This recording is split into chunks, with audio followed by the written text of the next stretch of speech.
Corona is finally over. But right now, we are in the middle of another pandemic, the obesity pandemic.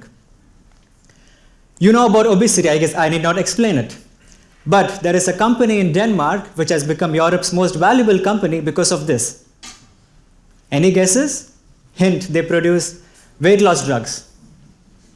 In case you didn't know, I'm talking about Novo Nordisk, and there are two weight loss drugs, Ozempic and Wegovy. So much so that last year when it was introduced in Germany, that the stock of these two drugs were over in just 1 month. Think about all the fat people here.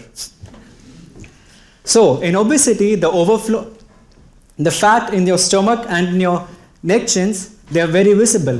But there is another important organ which is affected, which not many people talk about, your liver.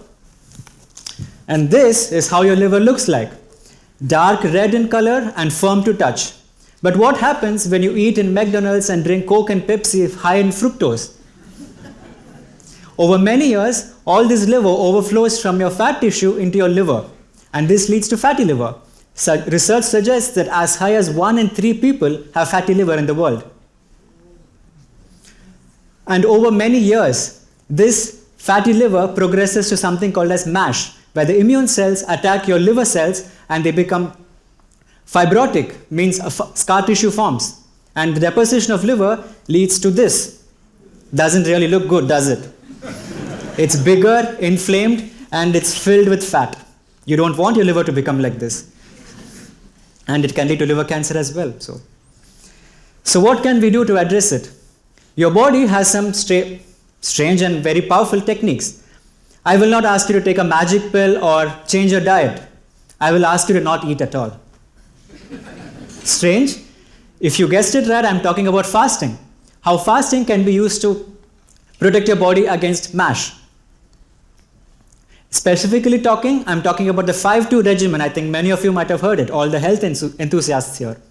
Of 7 days a week, you eat normally for 5 days, whatever you want, high-fat food, doesn't matter. But for 2 days, you have to fast. And we have great results in mice. Mice which are put on an unhealthy diet, even though they eat whatever they want, unhealthy food for 5 days, if they just fast for 2 days, your liver starts to heal. The fat content goes down, inflammation goes down, and the fibrotic tissue, the scar tissue also goes down. I mean, something as simple as fasting can actually treat such a severe disease. So, but asking MASH patients to fast 2 days a week in a 7-day week is too much to ask for. That is why I also look into the biological mechanisms behind fasting. So in the future, we could possibly develop a pill that can mimic the effects of fasting without you actually having to fast. So I would like to end by saying that when your brain craves for junk food, remember that fasting is good. Vielen Dank für Ihre Aufmerksamkeit.